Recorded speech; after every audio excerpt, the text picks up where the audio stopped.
Hello and welcome to the Work of Thy Hands podcast, where we interview Christian creatives conversing on the ways they have seen their creative projects as co-creative efforts with Christ, times they have drawn inspiration from the physical creation, and their thoughts surrounding the nature of work as a creative. I'm your host, Allison Ramirez, and today I'm thrilled to be welcoming our next guest to the podcast, Michael Curl. Michael is a world traveler and historian. He is also a lifelong game designer and game master. After his conversion to the Catholic Church, he joined the Peace Corps and began learning to write about where the past and future meet. He approaches his work by asking what different technologies, culture, gods, and genres have in common. His first two works in progress are Soviet detective noir steampunk, but after that, he wants to create a new genre of fully aquatic xenofiction and then his political sci-fi. He also has a fully designed TTRPG based on his master's research into historical European martial arts. He holds a BA in history, another in religious studies, and an MA in medieval history. Welcome, Michael. Thank you very much. Yeah, that was a really impressive bio. It sounds like you've done a lot of different things, from writing to the Peace Corps to game design and lots of different genres that you write in. So maybe start by telling me a bit about your journey into writing. Well, yeah, writing I think is probably my least natural hobby. I do a lot of the different kinds of creative work a lot of people did as kids as far as like making up imaginary worlds and so on. I didn't actually really get into writing until 2017. I was over in England for my master's and I was going to the University of Leeds and I was going to Leeds chaplaincy and I was on a retreat with one of my fellow parishioners there, and he was a writer. And it was sort of my first time really. I never really met a writer before, and he became one of my best friends. And so he and his name's Robin Cebellino, and he's already published at least one book. There's another one coming out soon. I don't exactly know when, but he really inspired me to start writing. Our styles are very different, but just you know, getting to meet a writer and talk about it because that really jump started everything because I've done so much game design and world building and stuff like that. And I just really want to get those stories out there. And so this just seemed like a really good way to do that. Mhm. Yeah, because you're with your background in game design, there's storytelling, right? I'm sure in that, and same thing with writing as well. It sounds like you're mostly, is it all fiction writing that you do, various genres? Well, well, to be honest, the only stuff I've actually published up till now has been nonfiction. Okay. Yeah, so I published my master's. I wrote a few magazine articles about Hmm. a decade ago. It was right before I went into Peace Corps. Um, Kind of a shadow of something that's affected my life in the background is I had some very severe carpal tunnel issues for about a decade. So I started doing a lot of projects and then I really couldn't do anything, and that all dropped off. And it's only been the last 3 years where I've been able to really start working kind of more full time at it again. But honestly, I think there's just a lot of tools for people who have limited ability to use their hands that you need to learn, and there's just such a learning curve to that took me a long time. Whereas with like game design, it was just easier for me to do, just because there's less words that need to be put out. Hmm. For tabletop game design. Whereas for writing, so much of your production is actual production, as opposed to thinking about a game concept or a rule and then bouncing it off people. Doing some rough draft, and then really you don't have to write anything until it's done. Where with writing, the rough draft has to be written. So just there's so much more production involved in that. And I just had to relearn my process all over again. Yeah. Yeah, no, that makes sense. One with the writing that you're doing now, I think you mentioned before the show that you're starting a Substack and you're posting on there.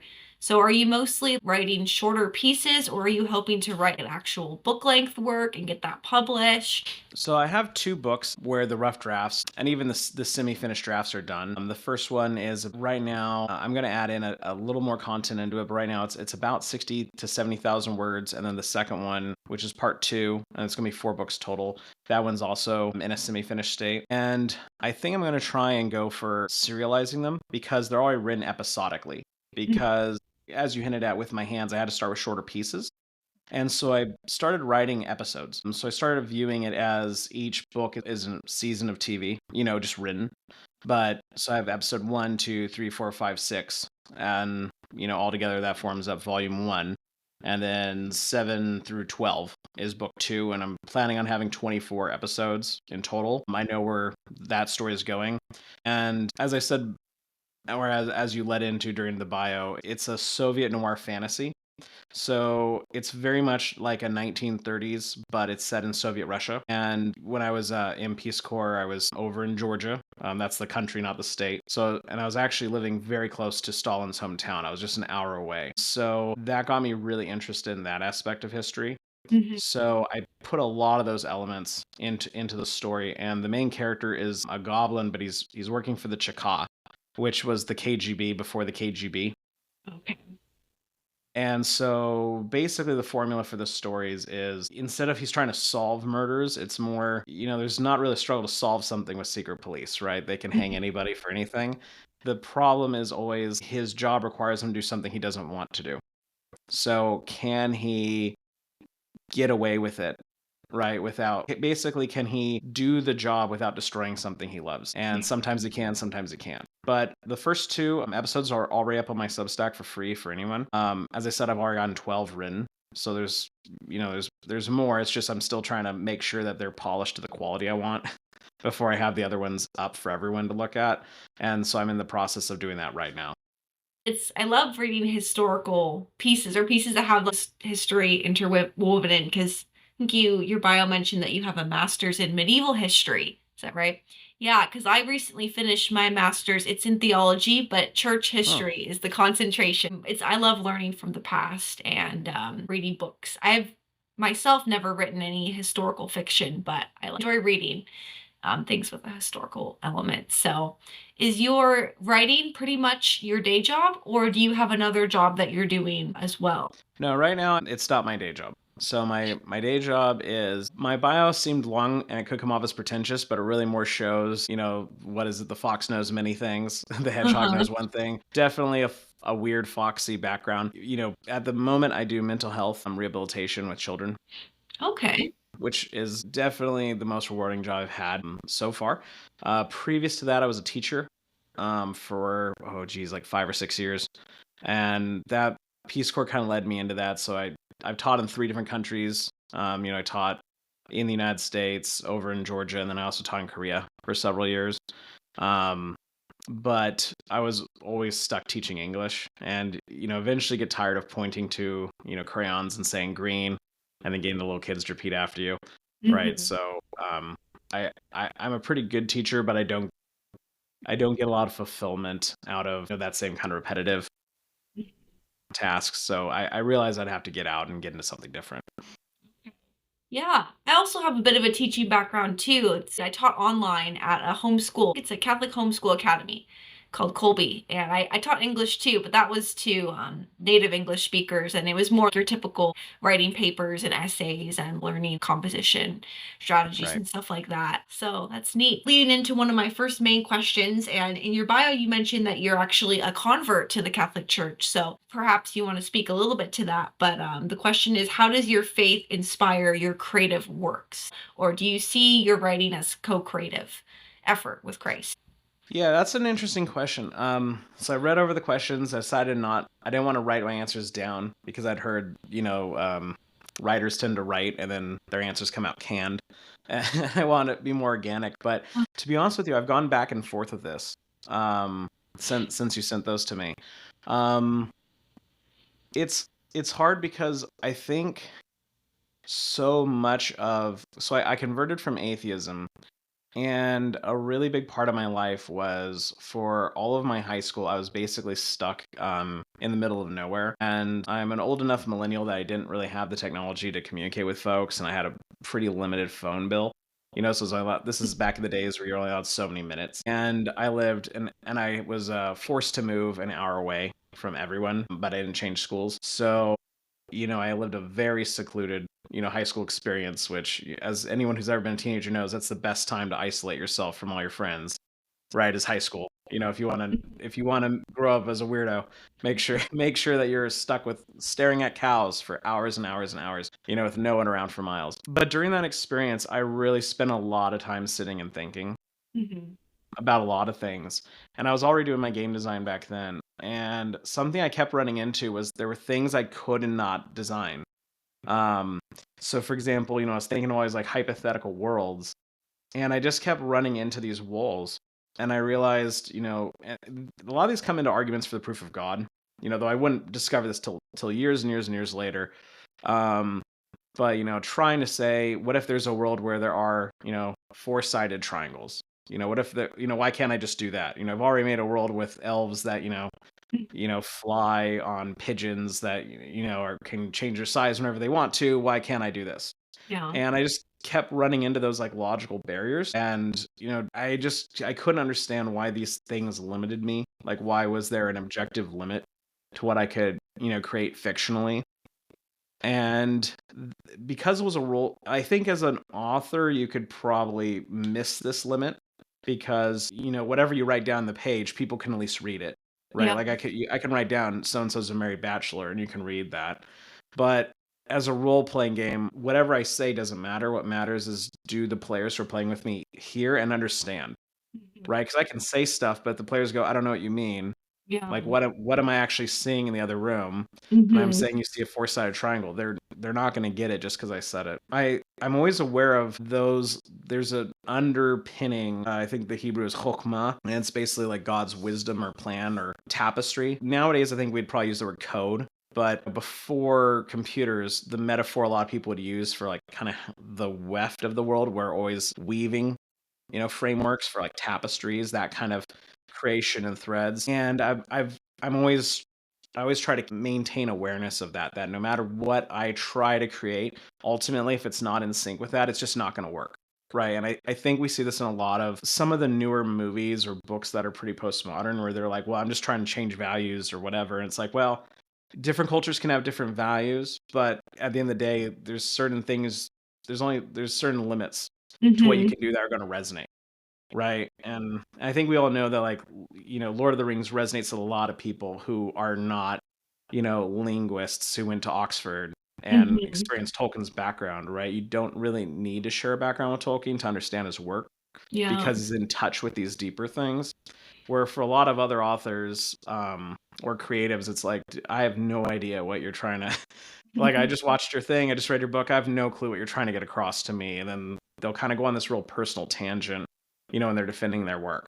And Mhm. it's like, I really shouldn't have to have lived your entire life to have any clue what you're telling me. Yeah. Right. So I'm always trying to be aware of how unimportant my perspective is in my work and how important it is just try and write something that's true. That's a really good insight. Realizing that there's these transcendentals, right? That Yeah. all people really, regardless of their background, their culture, their language, can resonate with and understand. Like, I think transcendentals is like truth and Mm, goodness and beauty. And I think there might be one more. But yeah. how do we create something that's from us, whatever our creation is, but at the same time, it's from us, but not for us necessarily. Yeah. It's for our readership. And you're right. Can they read the book and feel like they can get something from it that resonates with them and their experiences and they're not lost or they're not able to enter in? That's really fascinating. Okay. And then another question is, do you see a connection between your creative projects and nature or the physical world? Sounds like you've traveled a lot, so I'm sure you've seen a lot of different like natural wonders or natural settings and things like that. Anything you want to share about the natural creation inspiring your game design or your writing? Well, I'm ashamed to say the main thing I feel in my own work is I don't do a good job of doing that. Mhm. I it's not a good not a good self promo, but I definitely have written some scenes where I've Uh-huh. gotten that feedback from my readers who are like, yeah, I really do like this. It does come across, Mhm. but I always feel that I don't have enough of that. Mhm. Um, I do think probably the best way to showcase a natural thing is to show a problem. One scene that I love the most is it's actually in the very first of my I didn't name drop it, but my Cogs of the Revolution series with the Goblin secret police I was talking about is him trying to light a stove when it's really cold and it's a small metal stove. And on that, I pulled on a very real experience of being stuck in Peace Corps trying to light a small metal stove when I'm Mhm. very cold. And that's actually a scene I really enjoy. And I feel that, a lot of beauty has to come out from some kind of interaction with the natural world, right? Because so to use an example, so when I'm living in my hometown now, and I am constantly blown away by how fluffy the clouds are. And the only reason for that, because no one else ever comments on it, is I was stuck in when I was teaching Korea, I was teaching a place with a very high pollution level. And you very much get this iron dome appearance to the sky. Really, Genesis talks about God made a firmament. It really looks like there's just a battleship gray firmament when the pollution's high. You can't see, the clouds at all. They just, they're too insubstantial to make themselves known, against that kind of background. And just that kind of monotony is really what made the beauty of just natural clouds and blue skies pop. And so I always try to tie nature into why is this character paying attention to this? What's his reason for paying attention to it? Because we just default to ignoring it. I hadn't even thought about that, like how the pollution can prevent people from seeing the sky and the clouds. And I guess that's similar to the stars, right? Because I know in the city, you can't really see the stars at night because of all the artificial lights. And when you're out in the country, you can really see a starry night so much easier. Yeah, I like to ask this question because I think in our culture today, people aren't really taking the time to really look at nature as much, to actually look at the intricacies of it and how nature is interwoven together, the animals and the plants and the trees and how it's all sustained. And so I think that when we pay attention to the physical world, we can see the beauties and we can see the complexity, and then that can inspire our creative works as well. So I was Could I like, say another could I say another thing on that before we move on to the next topic? yeah, go ahead. This might sound kind of scandalous, and part of this might be I don't intend it to, but part of this might be some of my reticence to identify myself as a Catholic author, partly because of Uh-huh. my part of it's my conversion in, but so some of my something I want to how I want to phrase this is I feel that kind of what I just said, like I needed the pollution in my own life in order to appreciate something I'd always had. Yeah. And it kind of I feel like it shows a necessity of sin in order to and I want to tie this in the story of the prodigal son, Hmm. right? In the, well, you could have just stayed with your father the whole time, right? And that's the other son. Hmm. But the prodigal son appreciates his father due to his separation. Right. And I know it can sound scandalous or even heretical to say that like sins plays a positive role, but I feel almost, when Jesus has that, I came to call sinners kind of thing. I feel there is an element of that, right? In allowing, I mean, God allows the fall for a reason, right? So I feel that there's an aspect of that in everything we do.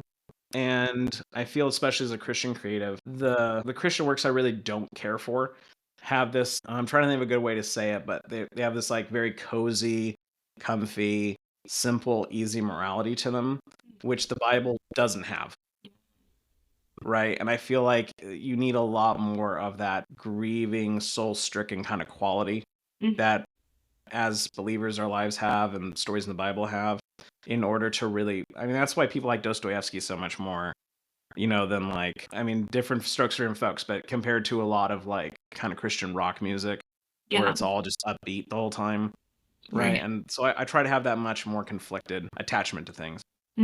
Yeah, I think as you were talking, it made me think of the Catholic concept of redemptive Mm, suffering, or this idea that we live in a world where there's both good and evil, right? There's sin mm, and there's sanctity, and yet God can draw good out of both of them.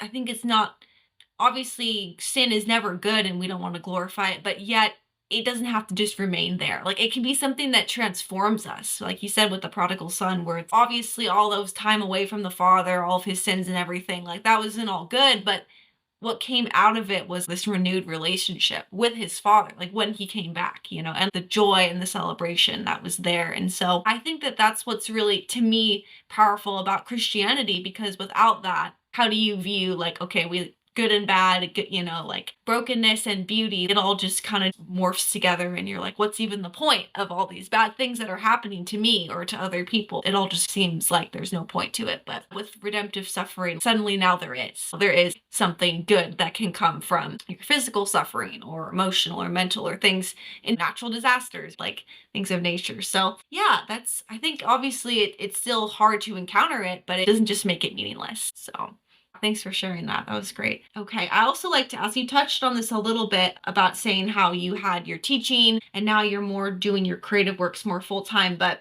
how would you define work in the sense of people who are creating? Because sometimes people will say, oh, if you're just a writer or, a poet, are you really working in the sense of someone that's, working like a 9 to 5 job somewhere else? So, how would you define work for a creative and what's your relationship look like with work or how has it looked like over the years? Well, the main thing I would bounce back on is how much work is a 9 to 5. Mhm. If you're zoned out at work because your boss gave you a job and you have an hour to do it, and you know a lot of it is your. If you've ever worked a job where you have a meeting, Mhm. it's like we need another meeting on that topic we already talked about. I mean, this is Office Space, which that might be dating. That might be dating me. It's very much a Gen X movie, but I think a lot of what we do at 9 to 5s isn't really productive. Not to say it's not important, not to say you don't get stuff out of 9 to 5s, not to say you don't need money, but I feel we can have like when I'm working creatively, I'm working way more. Like when I'm Mhm. writing, I'm one of those people who writes at cafes. You know, my music's on, my phone is off, and part of because of my hand problems, I actually have to write pen and paper. So, I mean, if you read one of my stories, I'm not saying it makes it any better, but you do have to know I wrote that thing down, pen on paper with ink, smudged it with my hand because I have awful handwriting. Went back home later on and typed the whole thing out again. So if I do 2 hours of that, that means I've been working for 2 hours. If I did 4 hours of that, I'm working for 4 hours. At work, I do pretty important work with folks with mental health issues. But in truth, if I'm working with people for 4 hours, 10 minutes of that is me driving to go Mhm. pick up a client and then going to pick them up and then saying, "Hey, where are you?" and then waiting for them to text me back. And then I'm like just sitting there and then they text me back like, "Oh, I forgot." So, maybe only 30 minutes or 40 minutes of that hour is actually working with somebody. Yeah. Right? And with mental health, it's hard because, it's all work, but in reality, whenever you're trying to form a relationship with people, there's all the stuff that as writers are supposed to cut out. Like the, "Oh, hey, how are you?" blah blah blah, all that, as they say, like, start late, get out early. But in real life, nope, you start at the start and you end at the end. So, if you have a if I have a client who is really prickly, maybe 10 minutes of that session, are productive, right? And the rest of it is just dealing with people and getting through, you connected really good last week, but it's a new week and they don't really remember the details of it. So many things have happened to them. And you got to just go through the same, initial, small talk that you do every single time before they're willing to open up. So I think we can get really lost in saying that you're working at a certain thing and not at another thing based on our revenue, right, or Mhm. where our cash is coming from. Because I get paid much more at my 9 to 5. I haven't made it. The only writing I've gotten paid for is my nonfiction. But in reality, the writing that I did took way more work. I get a much better rate of return. If I'm driving to pick a kid up, and they're not there at their appointment, I'm still getting paid. I'm on the clock. Right. So yeah, I would just point that out. Mhm. That's a really good, yeah, observation because I'm thinking back to when I first graduated from with my undergrad degree. I worked in an office setting. It was like a Mhm. benefits kind of retirement department. And it would be, yeah, there'd be cubicles of 8 or 10 people. And I would, some people would just be standing at their coworker's cubicle talking to them for like 15 minutes, and then they go back to their desk and they sit down and they start working or they'd be up and so it was, yeah, how much time in that 8 hour day are they actually working and how much are they talking to their coworkers or on their lunch break? And so I think that you're right. Like, just because we make money because we're at this 9 to 5 job, are we actually working any more or less than if we were just creatively writing or doing the social media or doing the marketing, all of that, but we're not really seeing a monetary return. So that's a good point to note there. Well, another question, this is getting to the end. It's more of a fun one, but is there a particular Bible verse, prayer, song, or person who inspires you as a creative? There's so many, and I was going through and I'm like, well, I'm trying to say someone who everyone doesn't say. I'm Hmm. trying to make myself stand out. I'm gonna be honest, like the line, and it's not a Bible verse. I don't even know where it comes from. I'm sure I'm gonna say it and someone's gonna be able to like, track it down. But it's God writes straight with crooked lines. And that is honestly, it's a verse like I live my life by. It's useful in apologetics. Why does God allow evil? God writing straight with crooked lines is really all I can do because, as I mentioned earlier with my hands, everything I write is crooked. It all comes out awful. But I do, it's just the amount of progress I've seen in my writing and my stories. And I think there's a lot to be gained by just keeping your head down and just doing your work, right? So just what is it that God wants me to do today? What am I meant to be doing? What should I be doing in this moment? Am I doing it? And just do that and let everything else go. Most creatives or a lot of creatives tend to be pretty high in eroticism, right? I know that's not true for everybody, but for a lot of us creatives, it's just so hard to be working and wondering if you're doing anything good, right? Like, is it any good at all? And when we study history, we come across all these authors.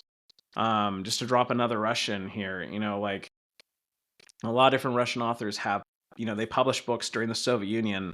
No one read it except for the censors until they died. So there's a great act of faith in being a creative person because, it might be that you have written something great and no one's going to read it until the day after you die or, 50 years from now. Most of the famous, people we think of now, like I guarantee you Plato's more famous now than he ever was in ancient Greece. You could get on a boat, row up to the Black Sea, get off with some Scythians, and I guarantee you they hadn't heard of him while he was alive. Watch someone invent a time machine, go back and prove me wrong. But so much of what we do while we're alive is meaningful after we're dead. Mhm. So it just ties back into that, and I would say God writes straight with crooked lines. You got all kinds of stuff going on in your life, and sometimes you're taking a very curving path to where you want to go. You didn't use these words, but to me, it seemed like you're saying about the humility side of it. Like, you're going to write. Yeah, you don't know the impact that you're going to have. You may know, you may see it, and there's grace and goodness with that. But yeah, who knows? Your writing may not be seen by that many people until even after you're gone. No. Okay, those of you who are listening, if you'd like to stay connected with Michael and his serial series and his other works, check the show notes below. There's links to his new Substack and his email. We always close each episode with a prayer that's for Christian creatives. So we can start that now in the name of the Father and the Son and the Holy Spirit. Most of all, light of my life, forgive my blindness, open all my eyes, salt me with newness and dreams, fire my soul with your inventive flame. Let me be committed to the world by it and find in it the deepest joy.